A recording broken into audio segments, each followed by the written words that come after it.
This is Robert Capuccio. Welcome to the Self-Help Antidote, a weekly dose of reason, perspective, and insight, where we challenge conventional thinking and explore authentic strategies and insights around personal transformation. Our commitment to you is to bring you some of the world's leading experts in the domains of fitness, wellness, coaching, and behavior change, separating fact from fallacy. Shaah, Quentin, or Q, if you prefer. Thanks for being on the show. Thanks for inviting us. It really means a lot. We really appreciate it. Glad to meet you and be able to take some time to sit with you. So the reason why I wanted to have you on the show is, I lead a team of coaches. And today is a great example. This morning, one of our coaches, she was leading us through a course in trauma-informed care. And at the highest level of people struggling with trauma, or post-traumatic stress, this post-traumatic growth, what meaning do you ultimately attach to it? What is the purpose that you autonomously arrive at? And in what way does that purpose connect you to something, allow you to see something or do something that kind of moves you beyond the incident? Incidents are not trauma. Our physiological, neurobiological response to the incident is trauma. And I thought there's a lot of people that are struggling, and some people seem to be struggling a lot more than most. And at the other end of it, is there meaning? Is it meaning that allows us to transform and transcend? And I think your story is perfectly aligned with that. You went through some stuff. But what you did and the community you created and how you utilize your craft as a musician, as an artist, to kind of create a pathway for people to move forward, I think is incredible. Shaah, would you mind leading us in and talking a little bit about what that was and what happened and how that created your group? The funny thing is it's hard to say a thing happened, because it's really like a series of events that goes all the way back to, childhood. I think for just like with most of us, the things that kind of help us develop into who we are.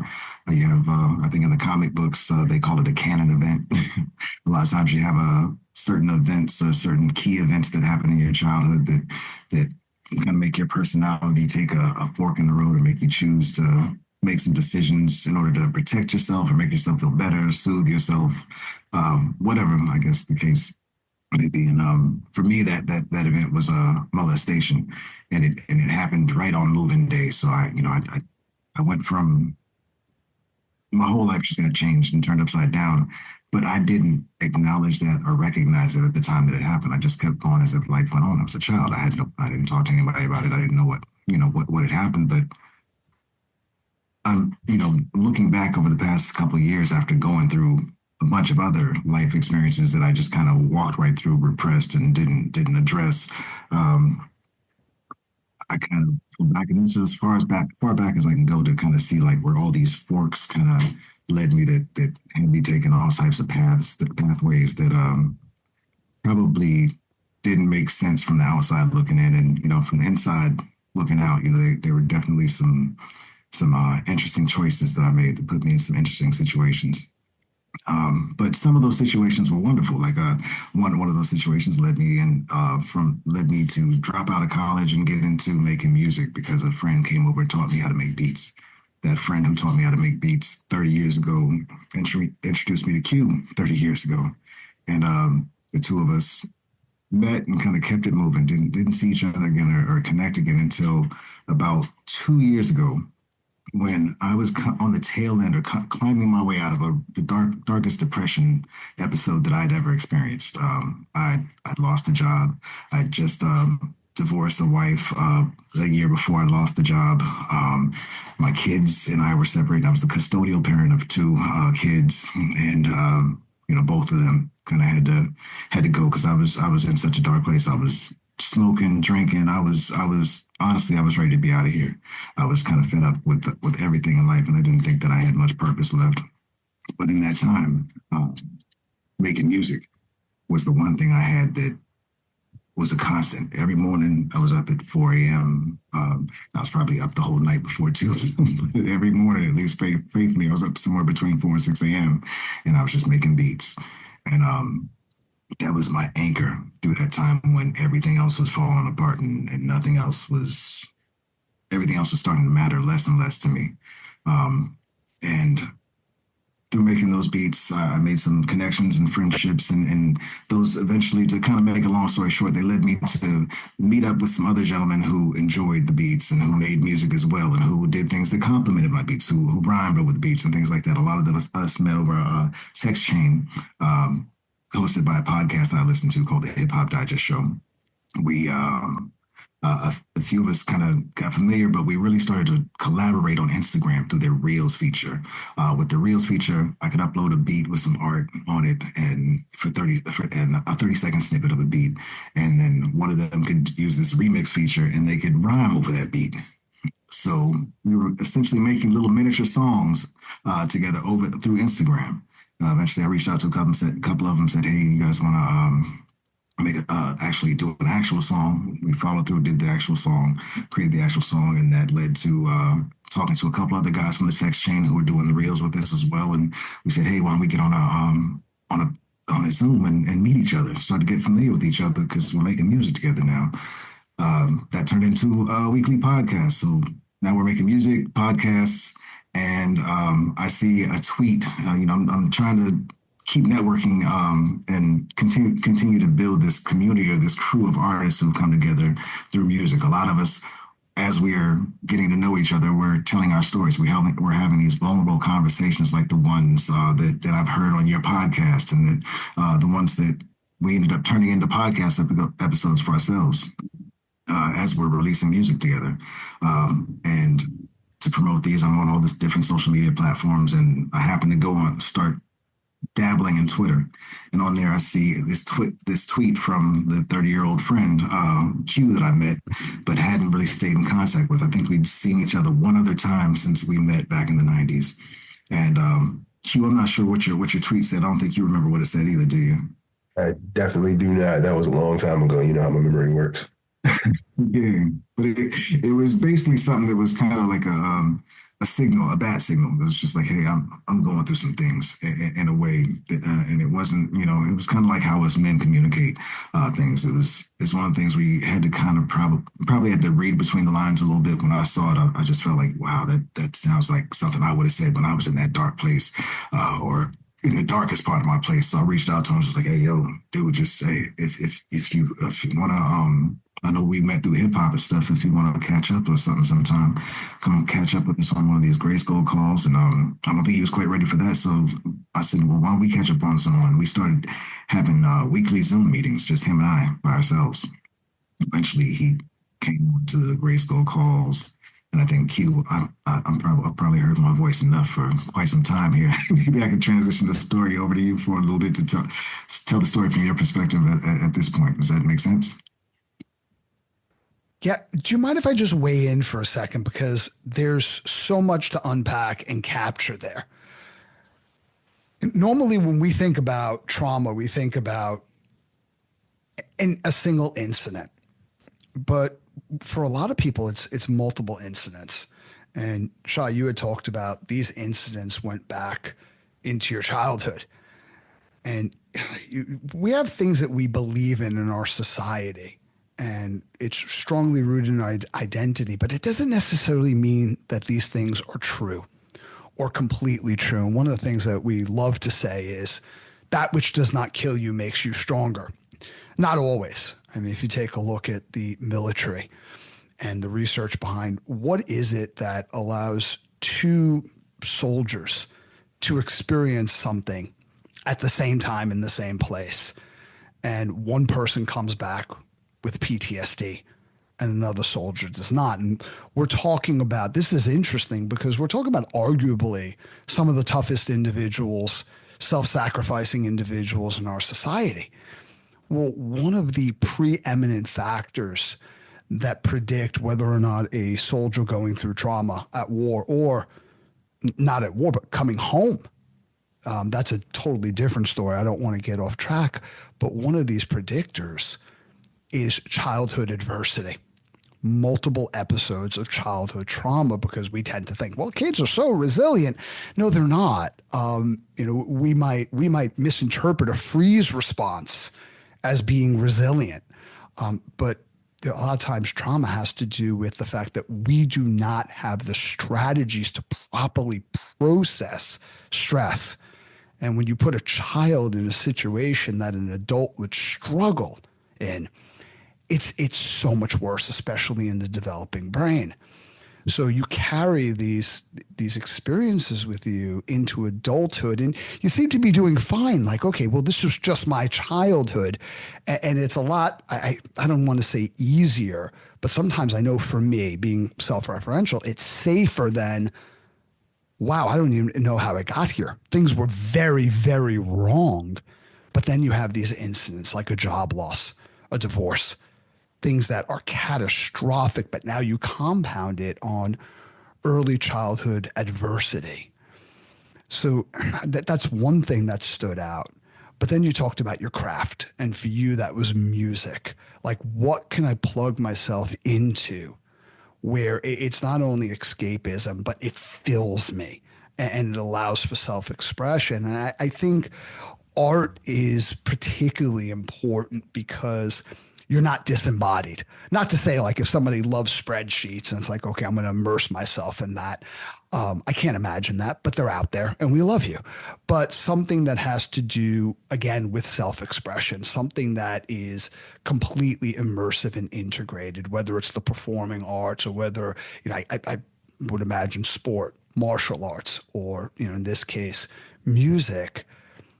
But then you did something that is also quite therapeutic. You brought other people going through maybe not a similar situation, but a very difficult situation, and you co-created together and you shared together. So even if it's not spoken, it's sending the message that you're not alone. This is not just you. This is we that are going through this. Dr. Dean Ornish talked about an interesting piece of research conducted decades ago where they took people who were recovering from heart attacks, and they broke them up into three groups. One was the control group, so they got no intervention whatsoever. And then another group got traditional intervention, like all of the information about healthy eating and lifestyle choices. And the other group just got support. They just got put in a support group. And it really wasn't framed where they had to talk about anything, but those people in that group they were they had half the likelihood of experiencing a reoccurrence of the event than the people who got traditional interventions, which showed it's so powerful to just get around people who understand, who you can relate to, in a support network that cultivates healthy relationships. I just wanted to capture that because there's so much powerful information that you shared within your story. I just wanted to dissect a couple of takeaways. Thanks for allowing me to do that. Q, Brilliant. Talk about your story a bit. Yeah. So part of my thing was sorry, can you hear me okay? Yeah, you sound perfect. Great. What had happened for me was I had spent, I started off doing music back in the 90s, like you said, and things soured there. So I kind of stepped away from that, got into pursuing the other art forms that I was familiar with, graphic design, illustration, stuff like that. And I started some businesses and stuff and was mildly successful. And kind of got myself into a different world. Like I grew up low income, struggle kid, the story. And kind of worked my way out of that. And, some people would say made it, and experience what the fallacy of the American dream was. And so during all this, I felt like I was doing the right thing and things were looking good. And then someone comes along and snatches it all away. And that is the thing that broke me, because I had spent so much of my life dealing with struggle being poor and doing whatever's necessary to get money, et cetera, et cetera. And never really felt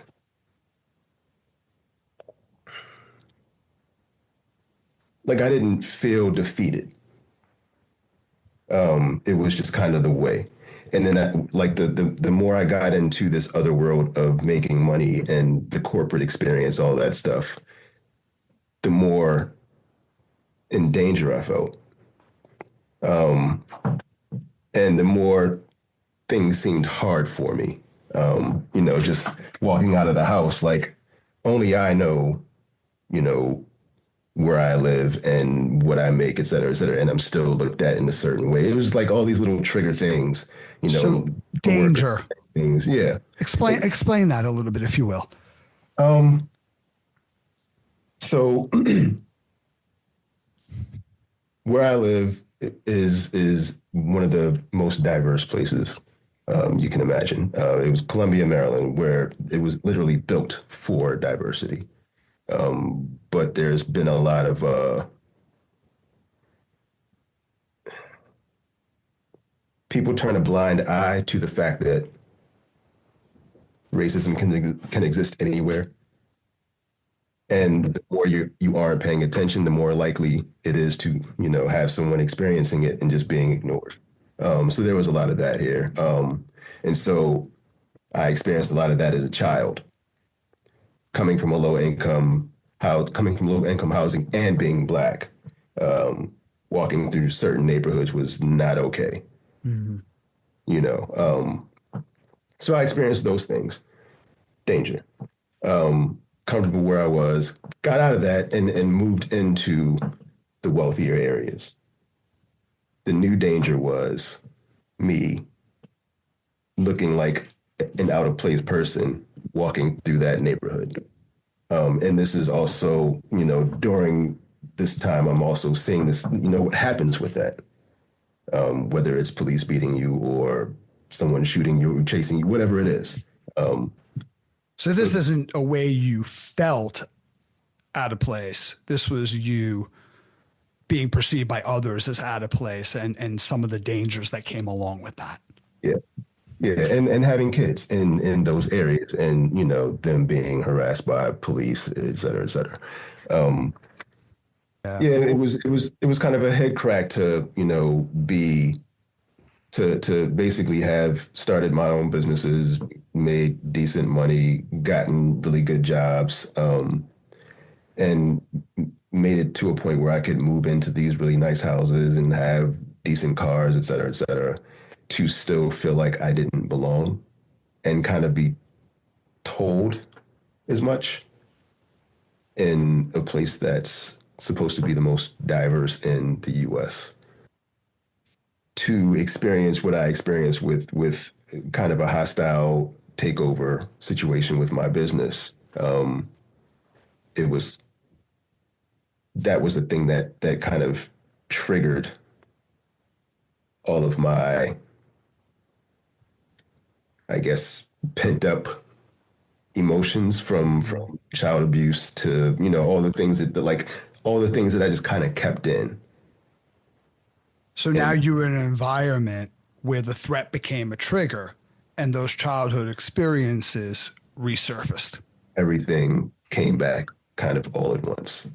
And the feeling of I've been playing the game playing the game for so long the right way, and to have experienced so much hardship in trying to move forward. And then to experience someone literally pulling the rug from under me because they had the money and power to do it. I broke. I snapped. That makes you feel powerless. I literally had a stroke. You literally had a stroke. Yeah. It was mild. I'm back. But yeah, it took me out. Like there's memory loss. There's pockets of memory that I don't have anymore. I wouldn't know that they existed if I didn't have photographs and video. And so there's these blank spots and and this was 2021 when that happened. And 2021. Yeah. And then Shaah reached out at the end of 2021, I want to say. And it took me until February of 2022 to actually get back to him.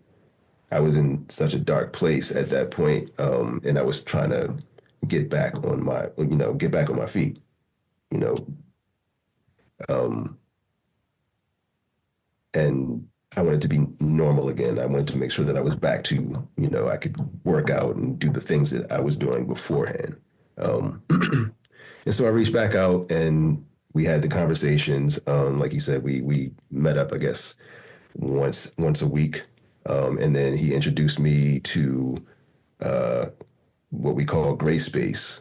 And that's where we kind of come together and talk on Thursdays just about whatever. It could be, if you have something to rant about, or there's something going on that you just wanted to talk about, or you just want to share music or talk about music or whatever topic comes up. Like, it's just a space for us to hang out.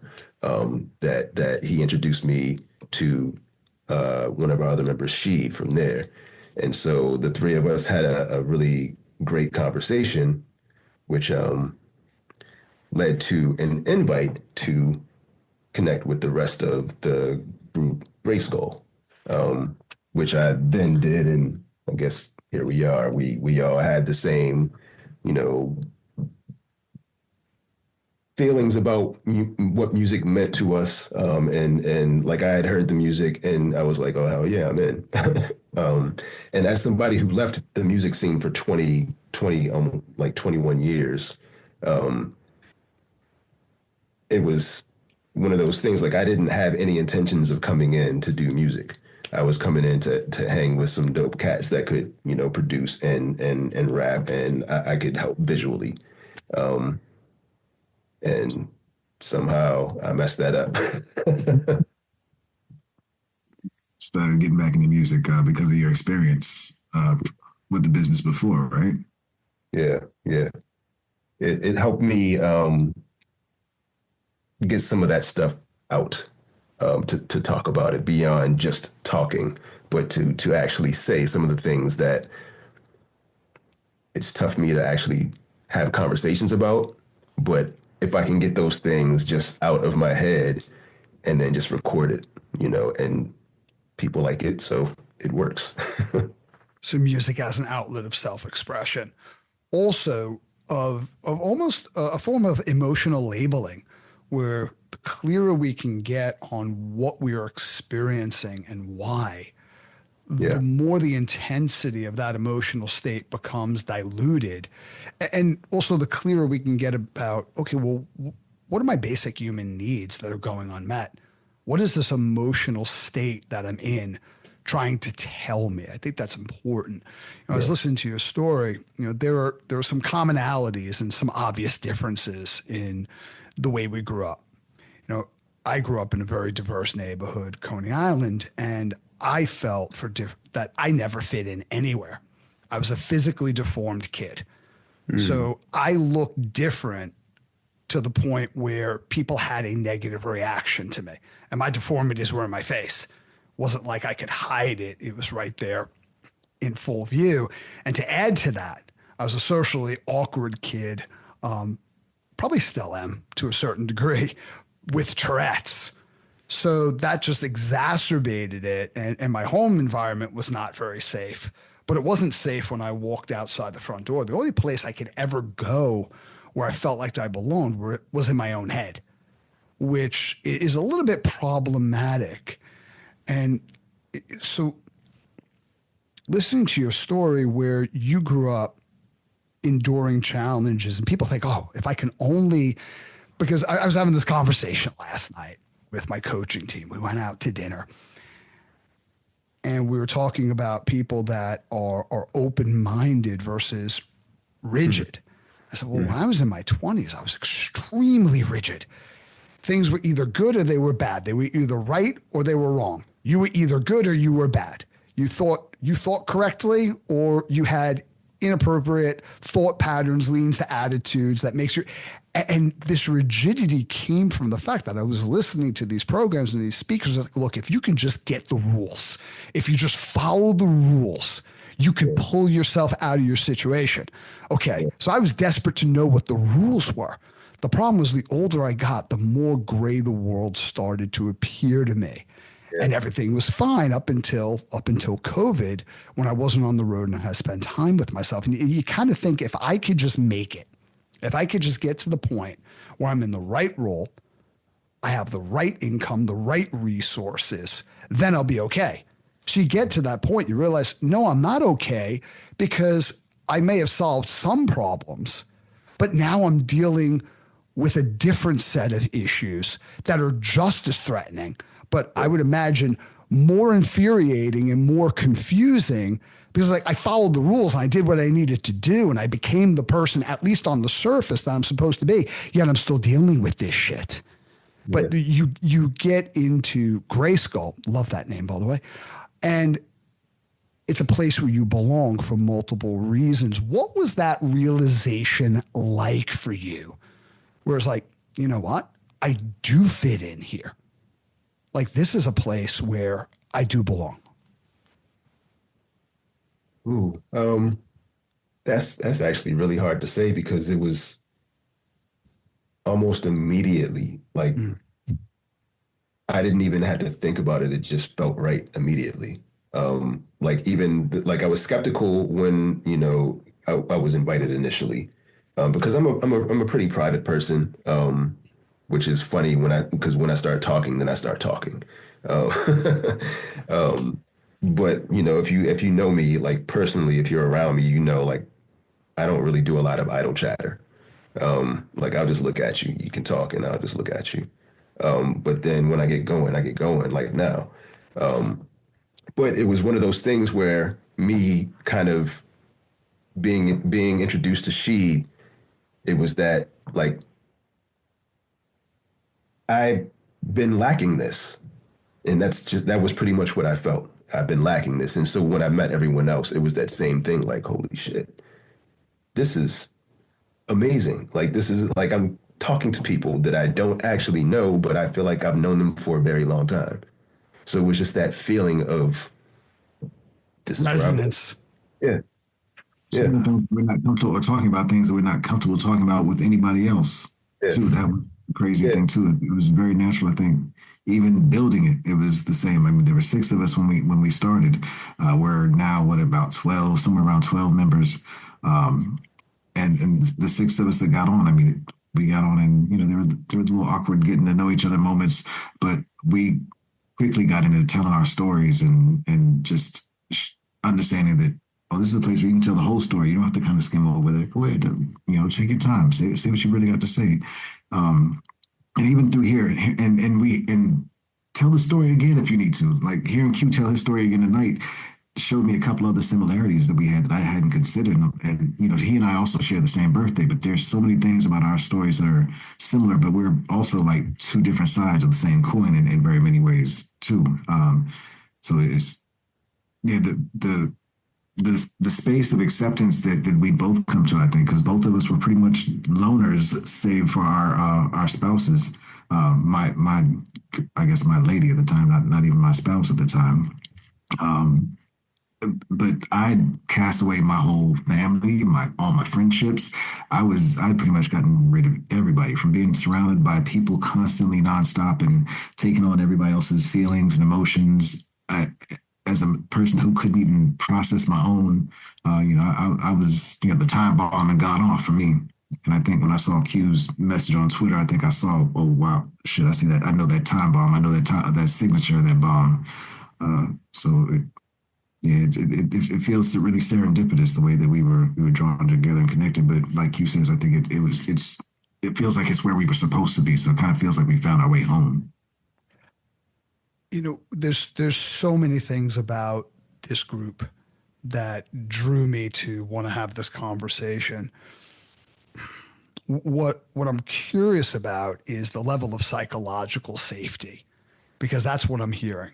And so Q, you talk about, well, it wasn't like a particular moment or an event; it was instantaneous. I'm seeing 2 benefits here. I'm seeing one, vicarious experience You know, a lot of times we're encouraged to just get up and do something and take action, but we may not be ready for it. And when we're in that situation, there's the power of vicarious experience where I'm listening to somebody else tell their story and the steps that they took. And I'm superimposing myself into their situation. I'm kind of going through in my head what that would look like, be like, and feel like for me. And that vicarious experience is almost a bridge between not ready to I am ready to do something, even if it's small and significant. And then there's telling your story and the clarity that that gives you, especially if you can tell it in an environment where you're safe enough that your emotional state is not so intense that you get re-traumatized. You're able to work things out through the expression, the communication of it. And then there's the learning. What was that like? What did you learn about yourself as you're able to voice these things for the first time in a group that's psychologically safe enough to do so? That's a hell of a question. I mean, maybe learning that maybe I'm not the introvert that I thought I was. Maybe I was an introvert by circumstance. That maybe I did crave and want human connection, because before that I was telling myself, I don't need anybody. I don't want anybody. I just want to be off by myself and my dog and my wife. And if my wife wants to leave me, then it's me and my dog. So I was literally ready to be done with humanity. And now I'm at the point where it's the inverse. I want to welcome more people into the fold who, can have a similar experience. So I not only need people, I want to be here in the midst of other people. I crave this. That's a powerful realization. And you said something else about, the right environment. I'm paraphrasing. Sometimes we arrive at conclusions about ourselves, and they're not explicit. There's just these implicit things that we sense about ourselves, but they're not universally true.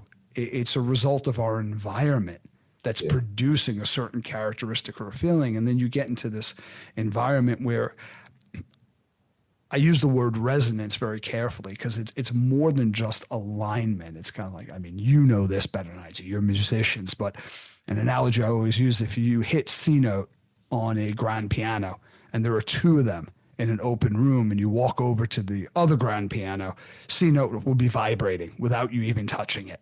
It's that resonance. We're vibrating together. When you wash dishes, if you happen to be cleaning a certain glass, you'll notice all of them are singing at the same time in the right situation. And that's kind of like that resonance that happens when you're in the right environment with the right people. Yeah. It's been transformative, man. Absolutely. I went from, in the 90s, I was in a group called the Beggas, and this group was, we were a Wu-Tang affiliated group. So, in the 90s, to be Wu-Tang affiliated, you kind of almost had an easy way to go. You made it almost if you just had a couple more steps to go, and, you had some opportunities available for you. But the leader of our crew passed away in 1997. Father Lord Wu-Chi, rest in peace, rest in power. He and the night he passed away, this is one of those other events that kind of has been carried in my backpack ever since. When he passed away, the night he passed away, he called me and asked me to give him a ride out to where I was living in Atlanta, Maryland at the time. I was tired from the day, and there's a whole bunch of other stuff, but I was tired from the day. And that's one of the few times I empowered myself and said no. I was usually the guy that would, I'll do it. I'll get up and do it. But this night I said, no, I can't do it tonight. That night, a drunk driver killed him on his way out to come see us. And the whole group fell apart. Everything just kind of went to shits from there. And spent in my personal life really went to shit after that. Pardon me, I don't know if how you are with language. I'm sorry, I'm just using all this colorful language on here. But no, I'm bilingual. You can use curse words as well.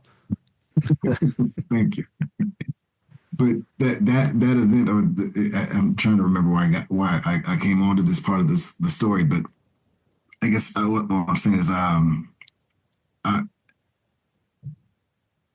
I was kind of like Q in that. I figured that music was not necessarily for me. So at that time, I was still kind of developing my skill, and I still hadn't developed my confidence yet. So when everything fell apart at that point, I was still kind of doing music, but I was never doing it confidently because I wasn't really sure I was talented enough at the time.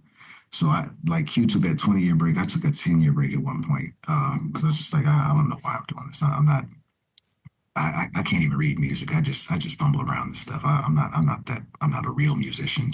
And through this experience with Grayskull, I finally got the confidence that I never developed 30 years ago in my own music. Like I've been affirmed by these brothers, and I've been given the resources to help develop and grow, and as a musician in ways that I never have, and that's helped me grow as a regular, everyday human being. Like the lessons I've gotten from the interactions and the ability to overcome things I didn't think I'd be able to overcome musically has changed and altered me as a human being as well. So there's so much that comes from this experience, this human connection, but that was all rooted in some very insecure art. There's so much there. I mean, here you are affiliated with Wu-Tang, which is still really cool, by the way, in today's day and age. I don't know if that's age specific for like guys our age. Not saying anything about how old you are. I'll just speak for myself. But then you still, in the midst of recognition and opportunity, you have this. It's almost like an imposter syndrome. But then again, when you get around people who you said were affirming, the way you move against each other artistically is almost like iron sharpening iron. You start to refine your own style, your own voice, your own message with how that calibrates with the other people in your group. And why I think that's really important. I mean, moving beyond trauma, just day-to-day life, is because a lot of the messaging we get, especially in Western society, is, you have to do this by finding your attributes and going for what you want. And a lot of these messages are absolutely true. There's value, but what they leave out, it's the journey from the perspective of me rather than the bridge to we. And I just don't think that that's really possible if we're realistic, because our identity itself, better or for worse, is formed in our interactions, our relationships with other people. If I don't connect with the we, it's very hard for me to get clear on the aspects of me that matter the most. So I think that's powerful. Can I get back to you, Q, for a second? Yeah. Because you had said something earlier, and I think we've all been through that, where when you first got invited, you weren't keen on whether or not you wanted to go. The connection was instant once you showed up. Yeah. Well, what do I do if I'm a listener and I'm going through some serious stuff right now, and there are connection points, but I don't really know how to make them, or I'm not really certain if I feel comfortable showing up at a time when it's really important for me to just experiment with showing up? What would you say?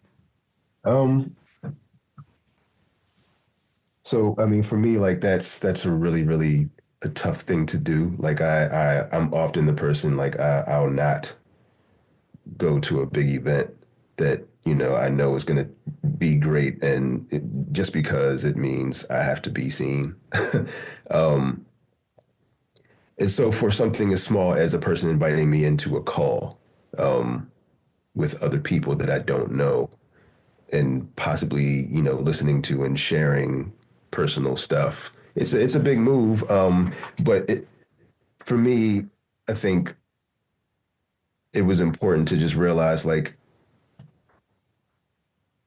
you can't necessarily keep yourself in a vacuum, especially if being around other people it can be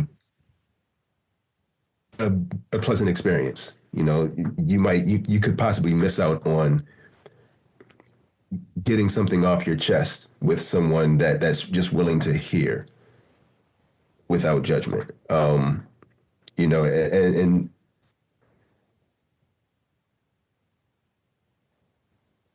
sometimes you just have to take that step to be open enough to communicate with people that you don't know that well, because they might have a perspective that could be useful to you as well. Say that again, please. Someone who doesn't, you know, someone that you don't know could have a very good perspective that you haven't considered yourself on something that you're dealing with, something that you're experiencing, just something that they can give you a new way to think about things. I think that was powerful. Yeah, like you can't find that on your own. One of the biggest things we get from each other too, being from geographically diverse spaces, but also different economic backgrounds, everything. Everybody comes from such a different pot. But the fact that we all gel and we hear that, oh, wow, you went through that, but from your perspective and through your experience, this is what happened with you. But you turned out like this. So maybe I don't have to be a result of my experience. If you went through that same thing and you went, there was a whole lot of lessons we get from that, I think. That other perspective or alternative perspectives, but also hesitant to I can understand that person also who's hesitant to come and show up to one of those things. I mean, to be honest, almost every Wednesday, I'm like, I have to drag myself to the call, but as soon as I'm on there, as soon as I see the first face on there, everything lights up. And then every time someone else comes on, it's just, I leave the call lighter and feeling taller than when I got on. And it doesn't make sense. My wife will tell you every week. She looks at me and she's like, "You gonna make it to the call?" I'm like, "Oh, I'm gonna try to do what I can." And as soon as I come back, she's like, "Wow, you've been on the phone for 6 hours." Wow. You know, there's two things I'm hearing here. One is courage. You know, when you feel like, oh God, I might not want to show up to this thing. Yeah. That's when you really should experiment with showing up. And I say experiment because, you know, if you do something that's not right for you, you can make a different decision. But experiment, test it out. And that does take a little bit of courage to overcome discomfort, because it's not laziness when we don't want to show up to things. There's a little bit of ambivalence and internal conflict. So there's two voices talking to us. The one that's advocating for showing up and the one that's trying to talk us out of it. And both of those voices are trying to help us in their own way. But the second thing that you said, I think is really important. I mean, we're living in a day and age where people are suspicious of divergent opinions, if you will, right, and perspectives. And you could very easily get caught in your own echo chamber. I mean, the most important people in your life are people that are mutually invested in one another. We're aiming for the same thing here, but we have highly different perspectives about how to go about it. And those different perspectives, because we have different experiences and interpretations, it kind of is the only way forward to kind of move past the biases and the cognitive biases and blind spots, if you will, that very often keep us stuck in the first place. I would say to that, though, a lot of people don't even realize they have the biases that they have. And I think a large part of moving forward requires us to accept that we have these biases. Yeah, I think self-awareness is the key to the lock on your ability to change. But that goes back to the group, because it's very easy if I just converse with people who think exactly like me, heaven forbid, not a very creative bunch, not an innovative bunch.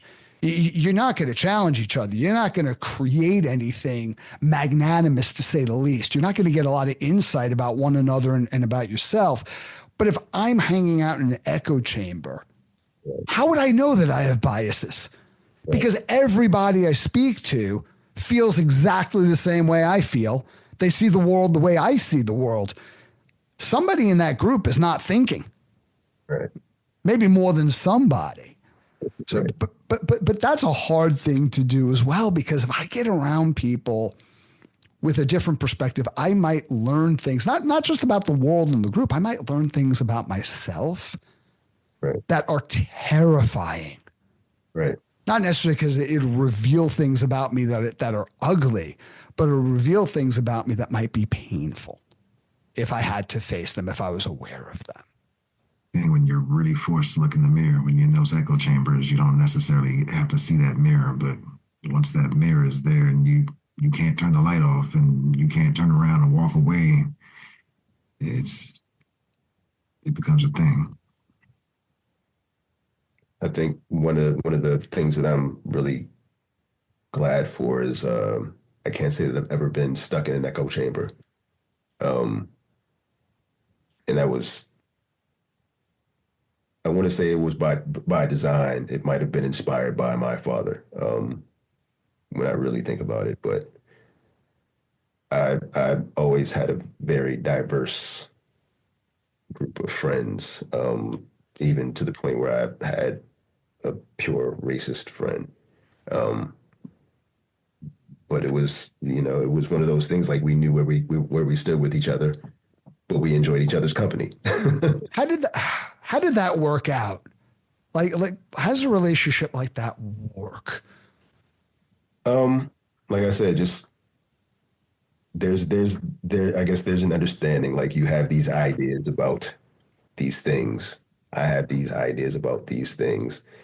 We can admit that we enjoy each other's company. So, like, we can look past those things. And even it got to a point where we were even introducing each other to music. And I ended up, being into metal, death metal, all of it, and going to shows and stuff. And they got into hip hop. Like, it was one of those things. It was like, just because we were able to put aside whatever you want to call it, ego or whatever, our ideas about what these things are, and have a conversation. And it wasn't like we didn't meet and it was like, you're cool. It was over time, like us throwing insult at each other, and just that thing. And then eventually it's like, so what are you into? And next thing you know, you're hanging out. And yeah, so it was one of those kind of things. But I've always been very open to having conversations with people that I know I probably shouldn't, or wouldn't normally experience. I had a good friend who was deaf. No one else, like when we were young, no one else wanted to be around him. He was aggressive, the kids would call him, but he just wanted people to understand him. He couldn't talk, he couldn't hear, and no one really understood it. But I would sit down with him, eat lunch, and we would hang out. And eventually we had this great friendship. I was patient, when he was trying to get my attention for something. It was just, I knew there was something there. And so I built a lot of friendships that way when I was younger. And I think my father had something to do with that. And that's a whole separate weird kind of situation. But just having that open space to really accept people with differences, from whatever the norm was, that was important for me. It's always been important for me. I don't want to get political, and I won't, but I think a lot of the issues we have in our society are not political. They are, in fact, cultural. And what you're talking about really hits hard with me. Let's assume 20% of the people, regardless of their ideology in our society, are irredeemable and unrepentant, horrible, horrible people. And there is no communicating with them whatsoever. We will never be aligned. Mm-hmm. What about the other 80%? Because let's say, like, there's another 20% that are open, and they are kind, outwardly kind. They create bridges, not barriers. Now you've got 60% of people that seem to be entrenched in disagreement. What I'm hearing here is if you are just willing to talk to one another, incredible things can happen. I think so. Christmas Eve, 1914, we were in the midst of World War I. It wasn't called World War I then. It was the Great War. It was the single most catastrophic conflict the world had ever seen. And here were the Brits and the Germans entrenched on the Western Front in Belgium in this unimaginable battle.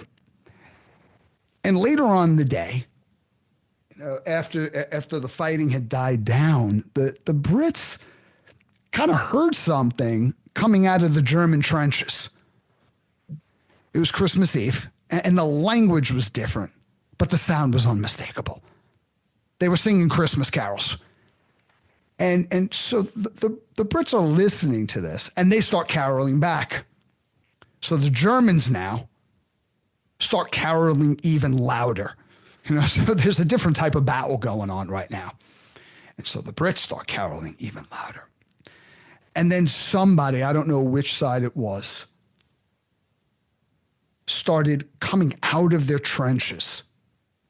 Very dangerous thing to do, with signs, and started moving toward a place in the battlefield called No Man's Land. It was No Man's Land because you step foot there, you are surely dead. Yeah. And at this point, you have people from both sides coming out to meet each other. And they met each other and they started exchanging gifts. Like whatever rations they had, they started having conversations. And as the conversation started to build, they started to develop this commonality. I mean, imagine this. Your whole job is to literally kill as many of each other as you possibly can. And by the end of the evening, they're exchanging addresses because they started to realize they were both committed to a life of service. They were defending their nation with their lives. They had so much in common. And if by some chance, both of them, whoever these people were talking to each other, would survive the war, they wanted to visit one another. They were showing photos of their families. And the next day, it just escalated to the point where they started a football match or soccer match, and which the Germans won. Of course, typical. And it got so out of hand that their commanding officers from both sides had to come out to the battlefield and threaten them that if they didn't resume killing one another, people were going to start being executed. And in the midst of the bloodiest war up until that point in human history, just the conversation illuminated our need for connection and our similarities, despite differences that created the most horrible wartime situation the world had seen to that point. If we'll just talk to one another and not assume, and it's pretty hard because a lot of people's opinions cut us deep, but not assume that if somebody has a different opinion, they are automatically stupid or evil or they have an agenda.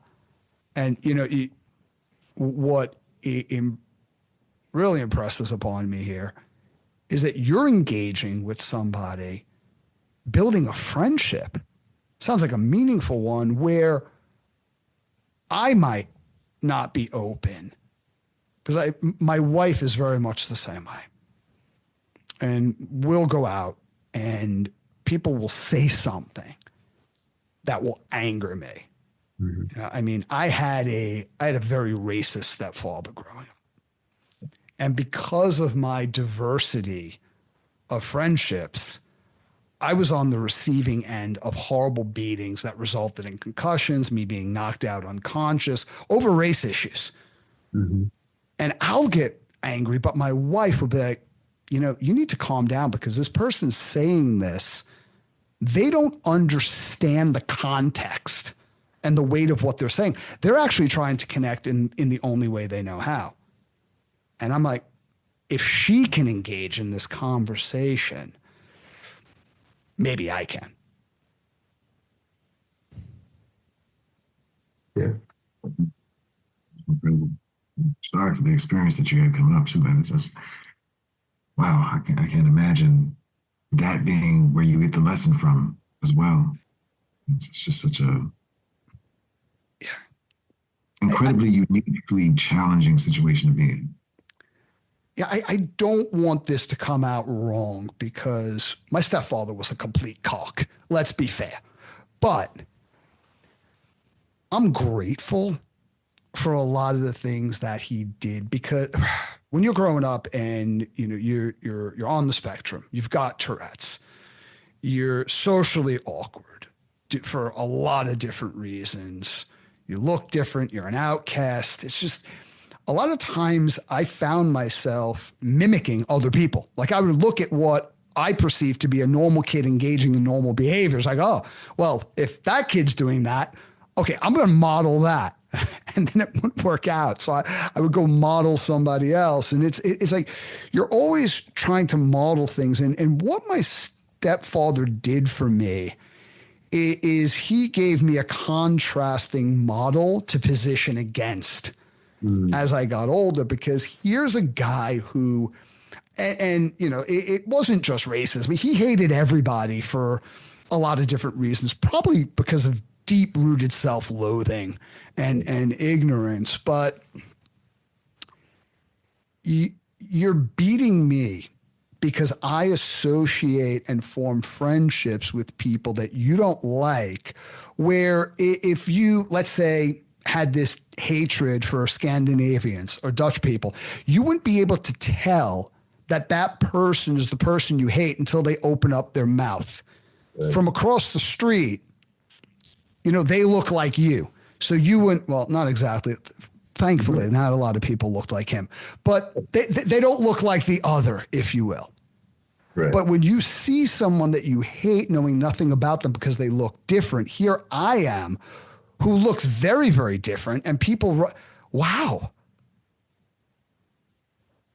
okay, this is how people view me. This is why, as a 10-year-old kid, I get chased and beat up by groups of kids on the way home just because I look different. Wow, fuck you. And it's something that created a lasting impression. I mean, sometimes it's like the worst things that happen to us are the very things we need to emerge certain qualities that allow us to connect to people and have experiences that are beautiful and we never would have had otherwise. And that sounds harsh, but sometimes from our deepest voids emerge our highest values. Understood when people said no regrets in the past until, I had to really sit down and take a look at all these experiences and not look at them as things that turned me into a victim, but things that kind of helped shape my perspectives as opposed to shaping me or shape my understandings of the world and myself. And I'm now, I didn't enjoy the experiences, or maybe other people didn't enjoy, being on the other end of experiences that related to me. But I'm very grateful for what having each and every one of those experiences because of what they've given me. They've given me the ability to relate to other people and be compassionate and to be able to understand that I may not be able to understand somebody's perspective, but that doesn't necessarily make them evil because I can't understand that or relate to that. That's, I'm grateful to all those things because they've all culminated into kind of where I finally am now starting to feel settled and not like an imposter. Definitely socially awkward in many cases, I think, too. But I'm claiming that less and less now and becoming more and more secure in just my meanness, so to speak. My meanness.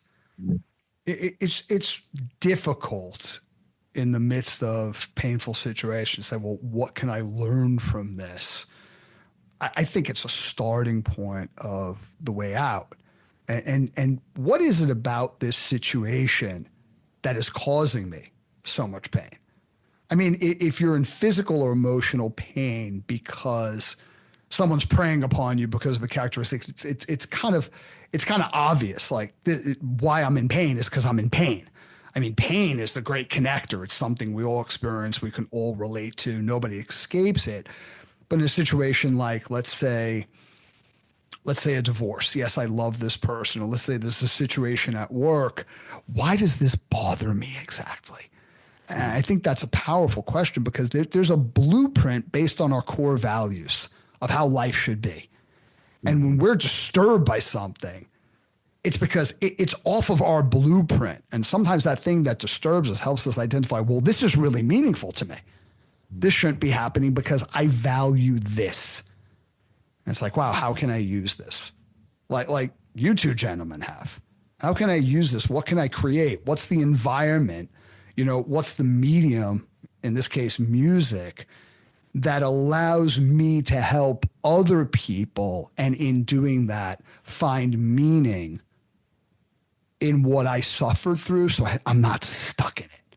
I can't actually rise above it. Yeah. I can't believe we're out of time. Actually, I can talk to the two of you for hours. Probably will. I just want to say thank you for coming on to the show and just sharing your stories and your insights and putting up with my constant encapsulations, because to me, I'm hearing things in the story and I'm going, okay, let me just bullet point that, because so somebody can grab onto that and maybe use it vicariously. Yeah. No, it was great. Thank you. Thank you. And actually hearing like your inquiries into some of what we had to say, like it opened up other avenues just to, to think as well. So thank you. Communication's healing. Thank you. Thank you for listening. I hope you enjoyed this episode. Visit us at theselfhelpantidote.com to share your feedback, insights, and recommendations on what topics you'd like us to explore in the future.